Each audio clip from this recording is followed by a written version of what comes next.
옛날 어느 산골 마을에 노세라 불리는 여인이 살았답니다. 그녀의 본래 이름이 무엇인지는 아무도 몰랐지요. 마을 사람들은 그저 그녀를 떠돌이 여인이라 여기며 때로는 미친 여자라 손가락질하기도 했답니다. 노새는 낮에는 품팔이를 하고 밤에는 패가 나 절 마루에서 잠을 청했지요. 그녀를 받아주는 일하곤 산짐승들과 절집의 무견 스님뿐이었답니다. 노새는 늘 낡은 자수 주머니를 품에 품고 다녔는데 그 안에 무엇이 들었는지는 아무도 알지 못했지요. 하지만 노새에게는 사람들이 모르는 과거가 있었답니다. 그녀는 원래 한양의 큰 저택에서 시녀로 일했던 여인이었지요. 그 저택은 바로 윤씨 가문의 별채였답니다. 노새는 그곳에서 윤정우의 첫째 부인을 모시며 살았지요. 윤정우의 첫째 부인 이 씨는 아름답고 선량한 여인이었는데 안타깝게도 아이를 낳다가 세상을 떠났답니다. 그 후 윤정우는 심 씨와 재혼했지요. 심 씨는 이 씨가 남긴 갓난아기를 곱지 않게 보았답니다. 어느 날 저택에서 귀한 비취 팔찌가 사라지자 모든 의심이 노새에게 쏠렸답니다. 진범은 심 씨의 몸종이었지만 심 씨는 이를 숨기고 노새에게 누명을 씌웠지요. 노새는 매를 맞고 쫓겨나면서도 한 가지 물건을 몰래 가져왔답니다. 바로 이 씨 부인이 아기를 위해 손수 만든 붉은 매듭과 윤 씨 가문의 인장이었지요. 언젠가 이 아이의 정체가 밝혀질 날이 올 것이다. 노새는 그렇게 믿으며 산골로 내려와 떠돌이 생활을 시작했던 것입니다. 어느 겨울날 마을에 이상한 소문이 돌기 시작했답니다. 마을 끝자락에 있는 오래된 우물에서 밤마다 아기 울음소리가 들린다는 것이었지요. 사람들은 그 우물을 귀신 우물이라 부르며 피하려 했답니다. 누가 들었다는 거야? 글쎄, 나도 들었다는 사람한테서 들었을 뿐이지. 마을 이장 박서방은 고개를 저었지요. 그 우물은 예전부터 불길했어. 10년 전에도 누군가 빠져 죽었거든. 하지만 노새는 달랐답니다. 어느 날 우물가에서 버려진 동물 사체를 발견한 그녀는 안쓰러운 마음에 그것들을 정성스럽게 묻어주었지요. 그날 밤 멀리서 들려오는 작고 단속적인 울음소리에 이끌려 그녀는 다시 우물가로 향했답니다. 눈이 내린 새벽이었지요. 달빛 아래 우물 옆에 덮개도 없이 놓인 집바구니 하나가 있었답니다. 그 안에는 붉은 볼의 갓난아기가 움찔거리며 누워 있었지요. 아기는 베넷 저고리만 입고 있었고 한쪽 발목에는 시로라기 같은 붉은 끈이 묶여 있었답니다. 노새는 그 붉은 끈을 보는 순간 가슴이 뛰었지요. 자신이 가지고 있던 매듭과 똑같은 실로 만들어진 것이었습니다. 이 아이가 설마. 노새는 한참을 망설였지요. 이 아이를 품는 순간 나는 또다시 버림받을지도 모른다. 하지만 이 아이는 혹시 그 아이가 아닐까? 하지만 아기의 차가운 몸을 고자 더는 망설일 수 없었답니다. 그녀는 자신의 담요를 벗어 아기를 감싸 안고 돌아섰지요. 그때 우물 근처 숲에서 말발굽 소리가 들렸답니다. 누군가 급히 달려가는 소리였지요. 노새는 아기를 더욱 꼭 안고 몸을 숨겼답니다. 숨어서 지켜보니 검은 옷을 입은 사내가 말에서 내려 우물 주변을 살피고 있었지요. 그는 바구니가 비어있는 것을 확인하고는 안도하는 듯 했답니다. 다행히 얼어 죽었겠군. 이제 모든 게 끝났다. 사내는 그렇게 중얼거리며 다시 말을 타고 사라졌답니다. 노새는 그제야 이 아이가 누군가에 의해 의도적으로 버려진 것임을 깨달았지요. 마을 사람들은 노새가 아기를 데리고 오는 모습을 보고 수군거리기 시작했답니다. 우물 귀신이 낳은 아이다. 잡기 품은 여인이 또 무슨 짓을 벌이려나. 마을 부녀자들은 더욱 험하게 말했지요. 그 여자가 데려온 아이라니 분명 재앙이 닥칠 거야. 우리 아이들한테 해라도 끼치면 어쩌지? 특히 이웃집 김씨 안악은 노골적으로 적대감을 드러냈답니다. 아이고, 저런 것을 데려다가 뭐 하려는 거야? 분명 우리 마을에 재앙이 닥칠 거라니까. 심지어 무견 스님조차 걱정스러운 표정으로 말했지요. 이건 하늘의 업보일 수 있소. 신중히 생각해 보시오. 하지만 노새는 이미 마음을 정했답니다. 그녀는 아기에게 도아라는 이름을 지어주었지요. 길에서 건진 아이라는 뜻이었답니다. 도아를 돌보기 위해 노새는 본격적으로 살림을 시작했답니다. 장터에서 버려진 옷감을 모아 기저귀와 아기 옷을 짓고 밤마다 도하의 기침에 뜬 눈으로 지새웠지요. 그녀는 매일 장독대에 밥알을 조금씩 놓으며 속삭였답니다. 살아서 먹어라, 도하야. 너는 분명 특별한 아이다. 어느 날 밤, 도하가 심하게 열을 앓았답니다. 노새는 약초를 구하러 산으로 올라갔지요. 그런데 약초를 캐던 중 낯선 남자가 나타났답니다. 그 아이는 어디서 주워온 거요? 남자의 목소리는 차갑고 날카로웠지요. 노새는 그 목소리에서 우물가에서 들었던 사내의 음성을 떠올렸답니다. 혹시 그때 그 사람인가? 노새는 움찔했지만 대답하지 않았답니다. 말하지 않으면 관아에 신고하겠소. 아이 유괴는 큰 죄요. 버려진 아이를 주워 기르는 게 무슨 죄란 말입니까? 정말 버려진 아이라고 확신하시오? 남자의 말에는 뭔가 의미심장한 뜻이 담겨 있었지요. 노새는 떨리는 목소리로 대답했답니다. 제가 직접 우물가에서 주었습니다.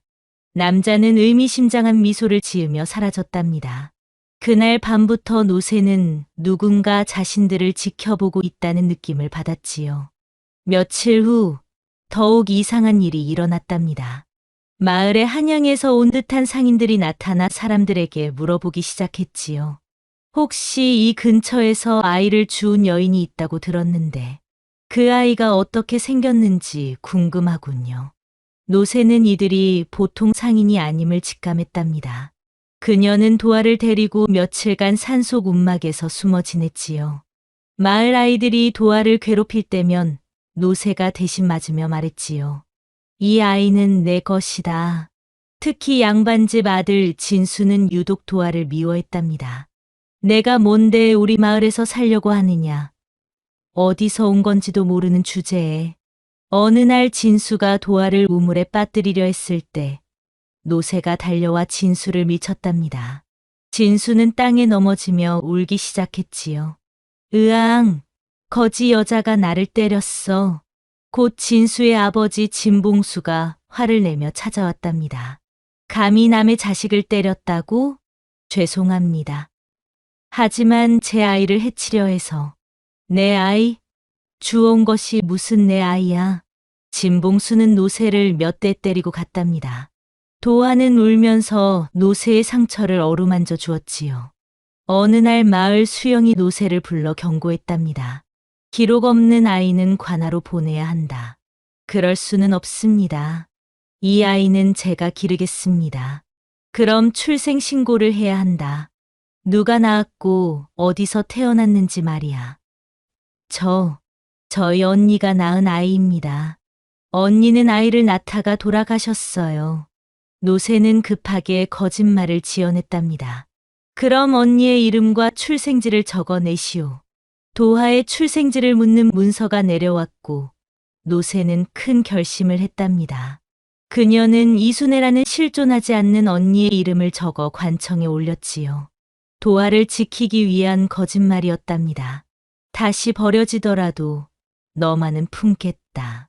그런데 이상한 일이 생겼답니다. 노새가 신고한 출생지를 확인하러 간 관리가 돌아와서는 고개를 갸웃했지요. 그 마을에는 그런 이름의 여인이 살았던 기록이 없소.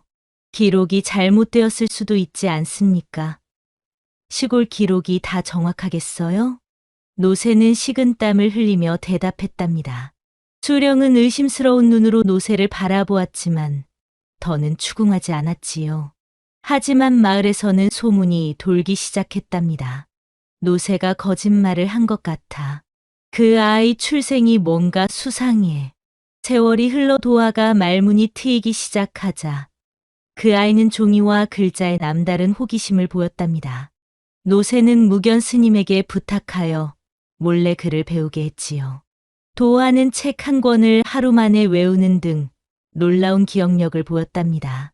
무견 스님은 놀라며 말했지요. 이 아이는 범상치 않습니다. 마치 전생의 기억이라도 있는 듯하오. 어떤 뜻인지요? 글자를 처음 보는 것 같지 않아요. 마치 이미 알고 있던 것을 다시 떠올리는 것 같습니다. 노새는 생각했지요. 이 아이는 내 그릇에 담기지 않는 큰 무리로구나. 하지만 마을 양반 아이들은 도화를 조롱했답니다. 거지의 자식이 글을 배운다니 우스워. 내가 뭔데 우리와 함께 글 공부를 하려 하느냐. 어느 날 양반집 아들 진수가 도화를 밀쳐 넘어뜨렸답니다. 도화는 무릎이 깨져 피가 났지만 울지 않았지요. 그 모습을 본 진수는 더욱 화가 났답니다. 울지도 않다니 정말 괴상한 놈이군. 너 혹시 귀신 아니냐? 그때 도화가 처음으로 입을 열었답니다. 나는 사람입니다. 당신이야말로 사람답지 못하군요. 진수는 도화의 당당한 말투에 깜짝 놀랐지요. 6살 아이의 말이라고는 믿기 어려웠답니다. 도화가 맞고 와도 노새는 묵묵히 상처에 약을 발라주었지요. 도화는 눈물을 흘리며 물었답니다. 어머니, 나는 왜 그런 말을 들어야 해요? 나는 정말 어머니 자식이 맞나요?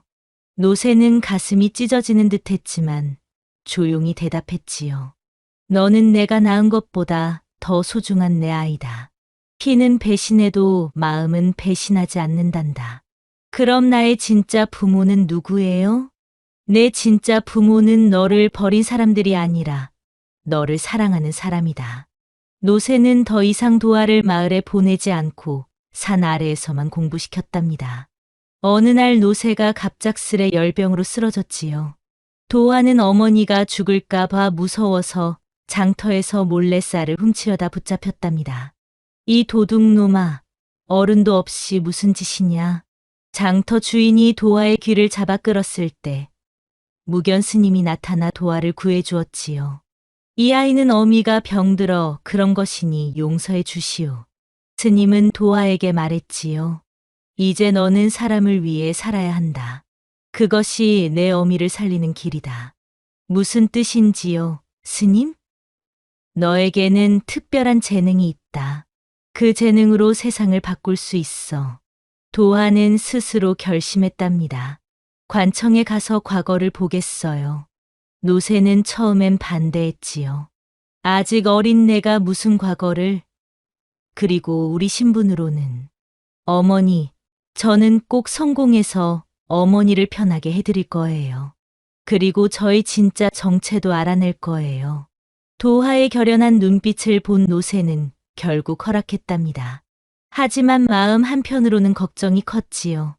어느 날 도화가 책상 위에서 노새가 항상 감춰두던 자수 주머니를 발견했답니다. 안에는 붉은 비단끈과 금박 인장이 들어 있었지요. 그 인장에는 윤이라는 글자가 새겨져 있었답니다. 노새는 당황하며 말했답니다. 그건 내 것이 아니다. 어머니, 이게 뭐예요? 이 인장은 누구 것인가요? 그리고 이 붉은 끈은 제 발목에 묶여 있던 것과 똑같잖아요. 묻지 마라. 그냥 옛날에 주운 것일 뿐이다. 어머니는 저에 대해 뭔가 알고 계시는 거죠? 제가 누구인지 어디서 왔는지. 도화는 의심스러웠지만 더는 묻지 않았지요. 하지만 마음 한구석에는 의문이 자리 잡았답니다. 그런데 이상한 일이 일어났지요. 장터에 낯선 중년 사내가 나타나 도화의 얼굴을 보며 놀라더니 몰래 노새를 관찰했답니다. 그 사내의 이름은 유칠, 윤씨 가문의 종이었지요. 그는 과거 윤정우의 첫째 부인이 씨를 보필했던 인물로 도화의 얼굴에서 옛 기억을 떠올렸답니다. 유칠은 혼자 중얼거렸지요.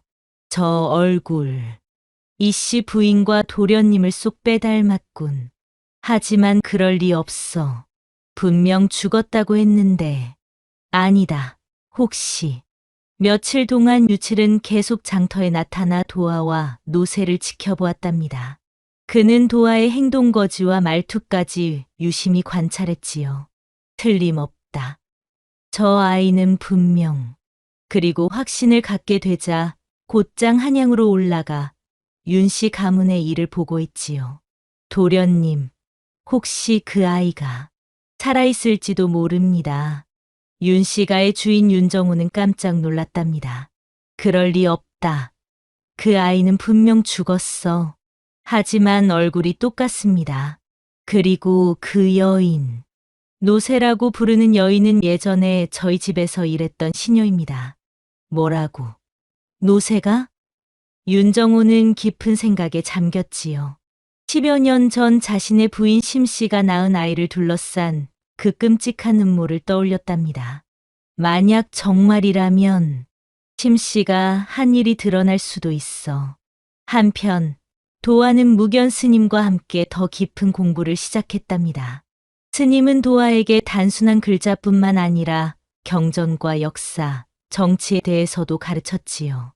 도화야, 너는 언젠가 큰 일을 할 아이다. 하지만 그 전에 내 자신이 누구인지 알아야 해.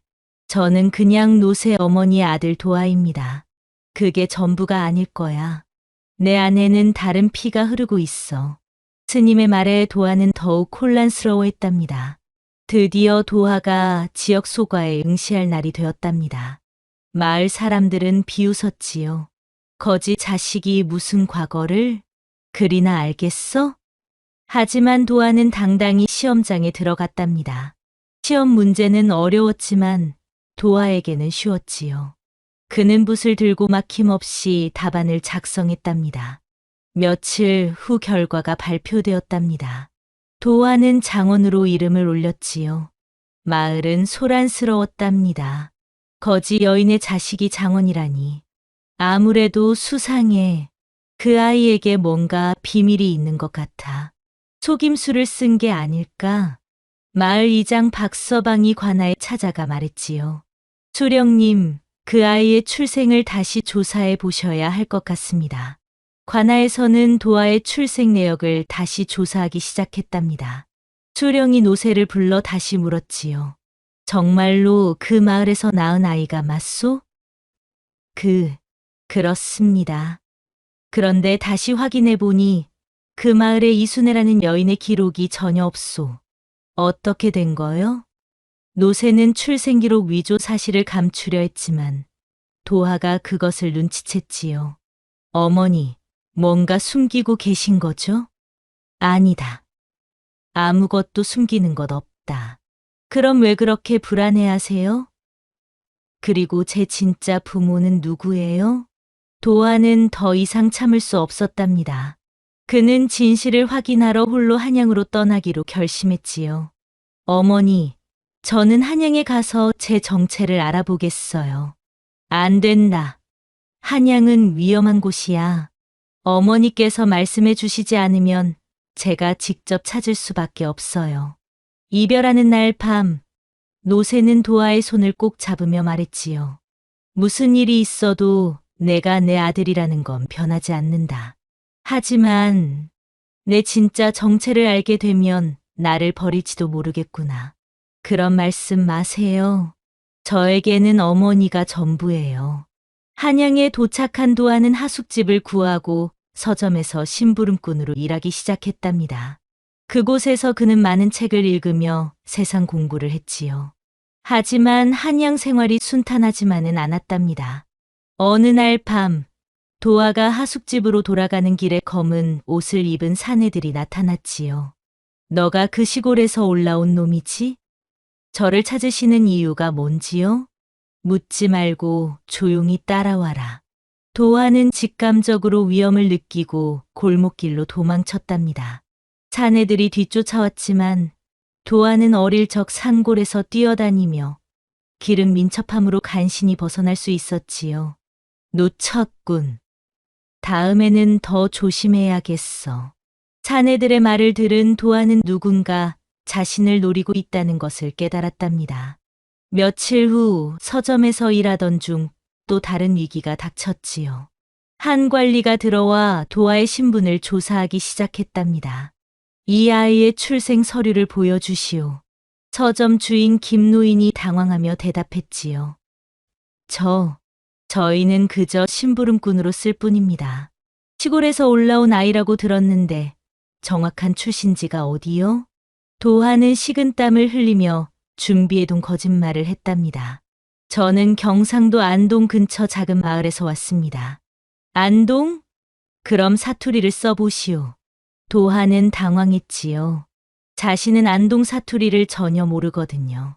그때 김노인이 나서서 도왔답니다. 이 아이는 어려서부터 절에서 자라서 사투리를 잘 못 씁니다. 관리는 의심스러운 눈초리로 바라보았지만 더는 추궁하지 않고 떠났지요. 어느 날 서점에서 윤 씨가의 서자 윤담과 우연히 만났답니다. 윤담은 도하의 글솜씨와 인물됨을 보고 감탄했지요. 당신의 글솜씨가 보통이 아니군요. 어디서 배우셨소? 시골 절에서 스님께 배웠습니다. 처음에는 단순한 만남이었지만 며칠이 지나자 윤담이 자주 서점을 찾아오기 시작했답니다. 둘은 함께 책을 읽고 토론하며 가까워졌지요. 도하, 당신과 이야기하면 마치 오랜 친구를 만난 것 같소. 저도 그렇습니다. 윤담님과는 마음이 통하는 것 같아요. 하지만 도하는 윤담이 자신을 유심히 관찰한다는 것을 눈치챘답니다. 특히 자신의 손짓, 말투, 심지어 웃는 모습까지 자세히 보고 있었지요. 혹시 제가 뭔가 이상한가요? 아니요. 그냥 어디선가 본 것 같은 느낌이 들어서요. 어느 날 윤담이 갑자기 심각한 표정으로 말했습니다. 도하, 솔직히 말해주시오. 당신의 진짜 출신이 어디입니까? 무슨 말씀인지. 당신의 행동거지, 말투, 심지어 글씨체까지. 모든 것이 양반과 자제의 것입니다. 분명 평범한 출신이 아닐 텐데요. 도하는 당황했지만 계속 부인했답니다. 저는 정말 시골 출신입니다. 그런데 그날 밤 무서운 일이 일어났지요. 하숙집 방에서 잠들어 있던 도하는 창문 너머 들어오는 인기척에 잠이 깼답니다. 검은 복면을 쓴 자객이 칼을 들고 다가오고 있었지요. 도하는 재빨리 몸을 굴려 칼을 피했답니다. 누구시오? 왜 저를 해치려 하는 거요? 자객은 말없이 다시 칼을 휘둘렀지요. 도하는 벼루를 집어 던지며 소리쳤답니다. 살인이야, 도와주세요. 하숙집 주인과 다른 투숙객들이 뛰어들어오자 자객은 창문으로 도망쳤답니다. 하지만 가기 전에 한마디 남겼지요. 다음에는 피하지 못할 것이다.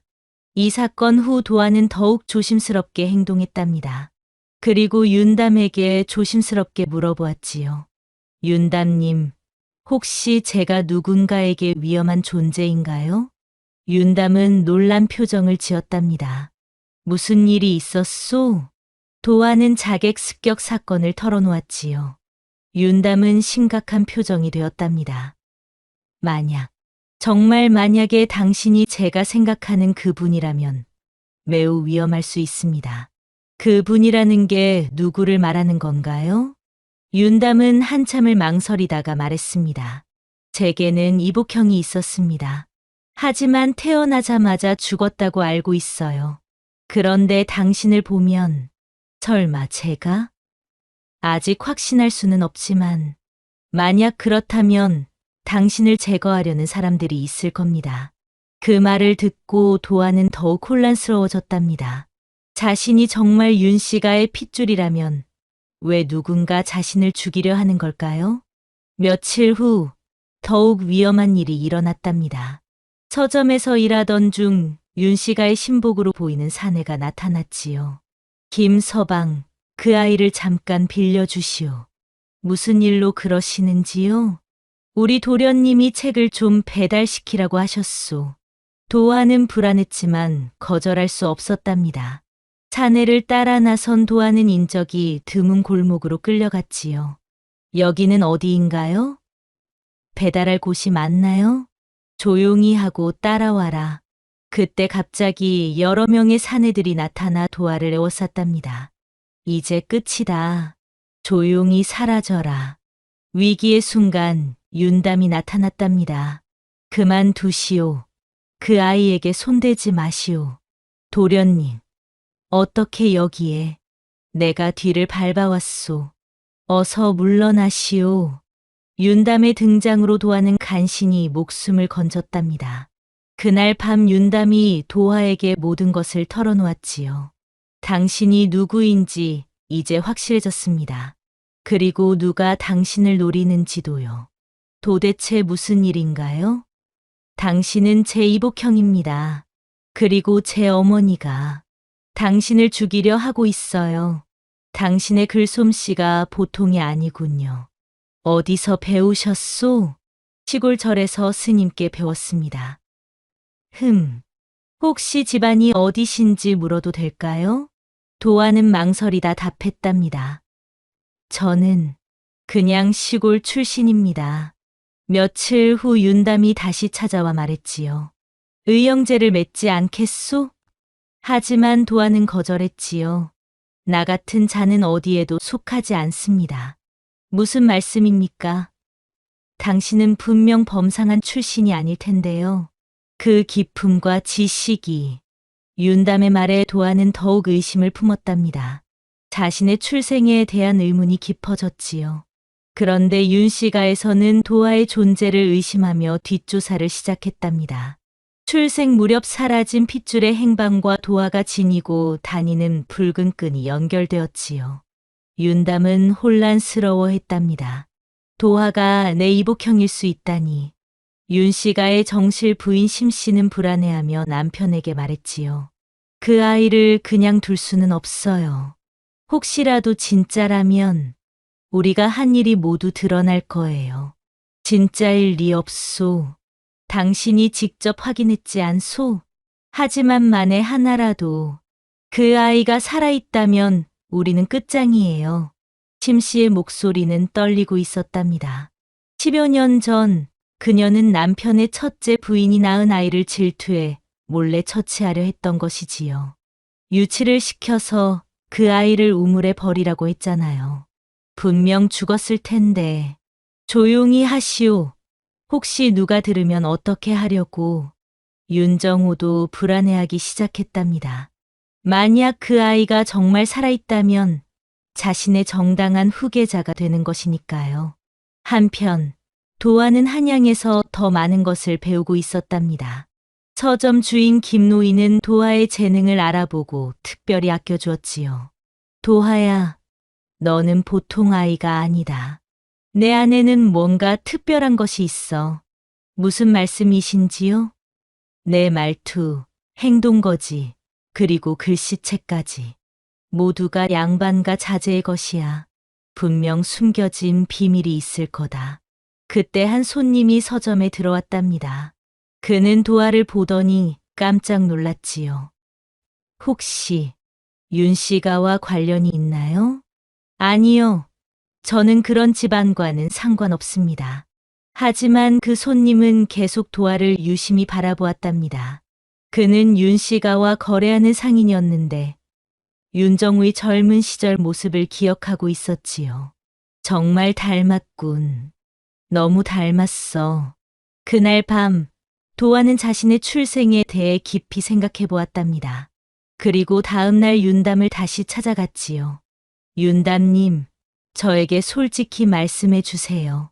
제가 누구인지 아시는 거죠? 윤담은 놀란 표정을 지었답니다. 무슨 말씀인지. 제가 윤씨가와 관련이 있는 건 아닌가요? 사람들이 자꾸 그런 눈으로 저를 봅니다. 윤담은 한참을 망설이다가 입을 열었답니다. 사실 당신을 처음 봤을 때부터 이상했습니다. 마치 제 아버지의 젊은 시절을 보는 것 같았거든요. 그럼 정말로. 하지만 그럴 리 없어요.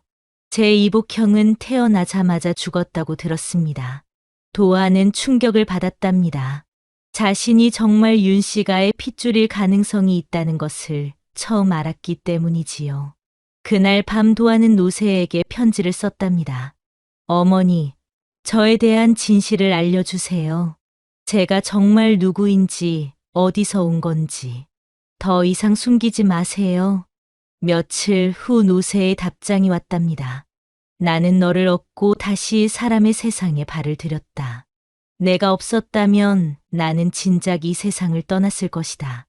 무슨 일이 있어도 너는 내 아들이고 나는 너의 어미다.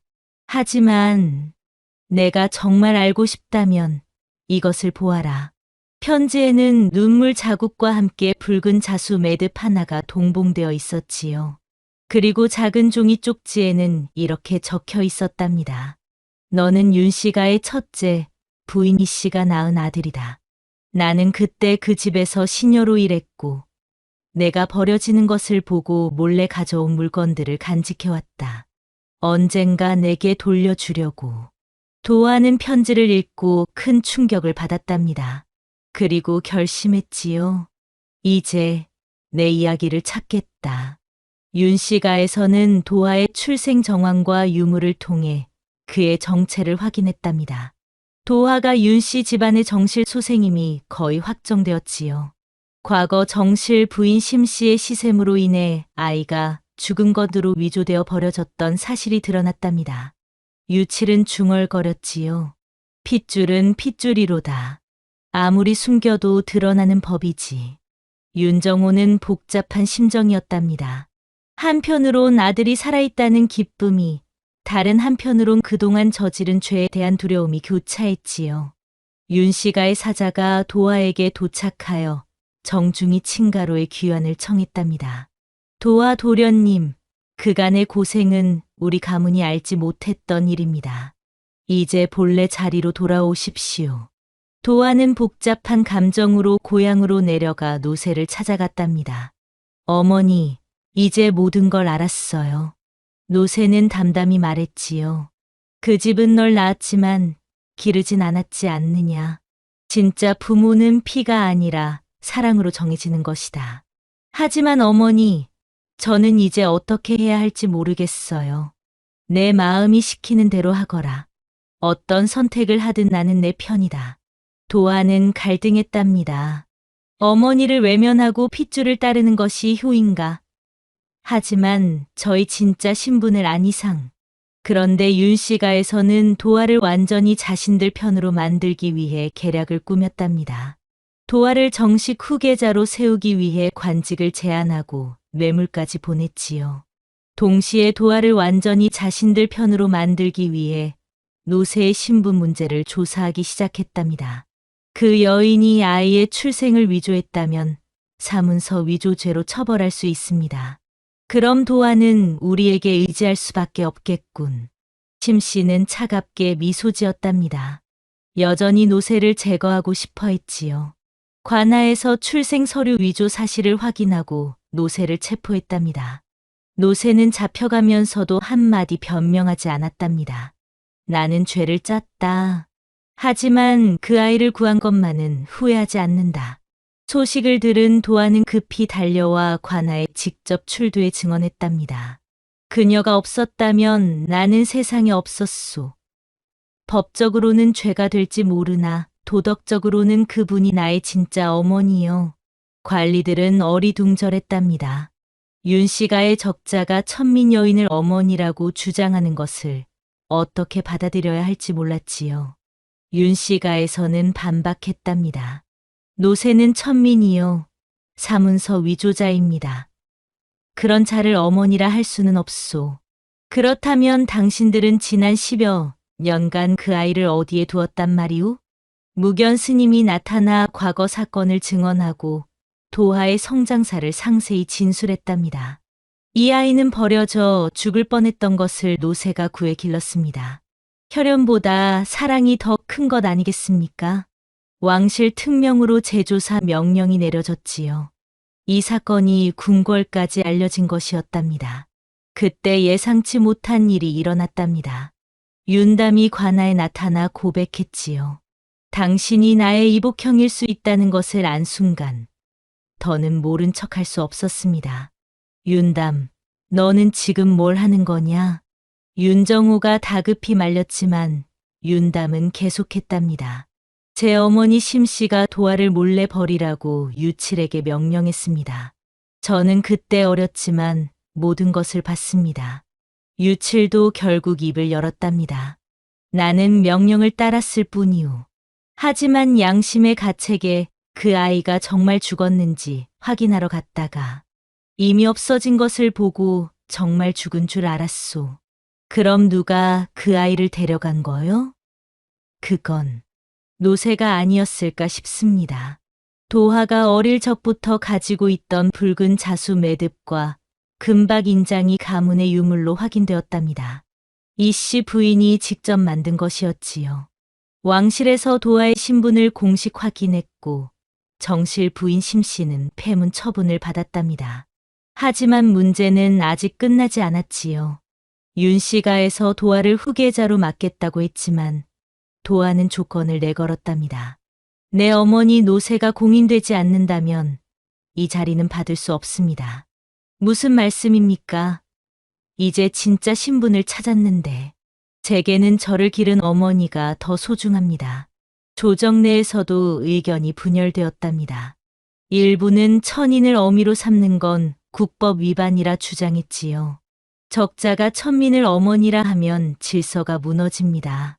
하지만 그 여인이 아니었다면 그 아이는 진작 죽었을 것입니다. 논란이 커지자 왕이 직접 중재에 나섰답니다. 이 사건을 조정해서 직접 다루겠다. 왕 앞에서 도화는 당당히 말했습니다. 전하, 저를 낳은 것은 이 씨 부인이지만 저를 사람으로 기른 것은 노새입니다. 어느 쪽이 진짜 어머니인지는 전하께서 판단해 주십시오. 왕이 말했지요. 왕 또한 여인의 품에서 나왔고 사람의 품이 혈통보다 위라면 이는 도의로서 옳도다. 노새는 조용히 떠나려 했지만 도화는 공식 후견인으로 어머니를 올렸답니다. 도화가 조정 앞에서 말했지요. 이 땅의 피는 배신했고 이 품은 나를 지켜주었습니다. 전례 없는 일이었지만 왕의 결정으로 노새는 도화의 공식적인 어머니로 인정받았답니다. 도화는 윤 씨가의 후계자임을 공식 인정받고 문과 급제자이자 공신으로 봉해졌답니다. 왕이 부모의 이름을 고하라 묻자 도화는 망설이지 않고 대답했지요. 제 어머니는 노새입니다. 정의의 근본이 어진 마음에 있도다. 왕의 칭찬이었답니다. 하지만 노새는 도화가 벼슬에 오른 후 조용히 한 지방 마을로 거처를 옮겼지요. 아무에게도 알리지 않고 말없이 사라졌답니다. 무견 스님이 도화에게 한마디만 전했지요. 그 아이는 더는 내 품 안에 있을 아이가 아니니라. 이제 세상이 그 아이의 품이다. 도화는 노새의 거처를 찾으려 조정의 힘까지 빌렸지만 어디에도 없었답니다. 몇 달 후 지방 순무 중 한 초가집 옆 장독대에서 노새의 흔적을 발견했지요. 장독대 위에는 붉은 매듭 하나와 손수 바느질한 옷 한 벌이 놓여 있었고 마당에는 작은 동백나무 한 그루가 자라고 있었답니다. 그곳 마을 사람들이 말했지요. 며칠 전까지 조용한 할머니 한 분이 사셨는데 어느 날 갑자기 사라지셨어요. 우리들에게 많은 도움을 주셨는데 도화는 가슴이 미어졌지만 노새의 뜻을 이해했답니다. 이제 자신이 걸어갈 길이 다르다는 것을 아신 거였지요. 도화는 벼슬을 내려놓고 한양을 떠났답니다. 노새 학당이라는 이름으로 상간 작은 서당을 세웠지요. 서자, 노비 자식, 떠돌이 아이들도 함께 모여 글을 배우는 공간이었답니다. 그곳에서 도화는 아이들을 가르치며 밥과 글과 품을 나누었답니다. 어느 날 한 아이가 물었지요. 스승님 어머니는 어떤 분이셨나요? 도화는 한참을 침묵하다가 대답했답니다. 그분은 세상에서 가장 조용한 태양이셨단다. 아무것도 바라지 않고 모든 것을 주시는 분이셨어. 밖에는 비가 내리고 벼루 송먹이 천천히 번졌지요. 마을 어기 오래된 우물 옆에 작은 비석 하나가 세워졌답니다. 노새라는 이름은 없고 단 한 문장만 새겨져 있었지요. 한 사람의 품은 천 가문의 피를 이긴다. 아이들이 그 비석 앞에서 절을 올리고 꽃을 놓고 갔답니다. 수년 후 한 아이가 떠돌다 우물가에서 갓난아기를 발견했지요. 아이는 아이를 안고 서당으로 향했답니다. 도화는 그것을 보고 조용히 고개를 끄덕이며 중얼거렸지요. 다시 시작이구나. 우물가에는 바람에 흔들리는 들꽃 하나가 피어 있었고 그 가지에 걸린 붉은 실매듭이 바람에 흔들리고 있었답니다. 버려졌으나 잊히지 않은 이가 있었기에 길 위의 사랑은 끝나지 않았답니다. 훗날 사람들은 도화를 품의 성인이라 불렀고 노새학당은 조선 최초의 신분을 묻지 않는 교육기관으로 기록되었습니다. 노새가 심은 동백나무는 매년 붉은 꽃을 피워 지나가는 이들에게 따뜻함을 전했다고 전해집니다. 그리고 그 마을에는 지금도 버려진 아이들을 거두어 기르는 전통이 이어지고 있다고 합니다.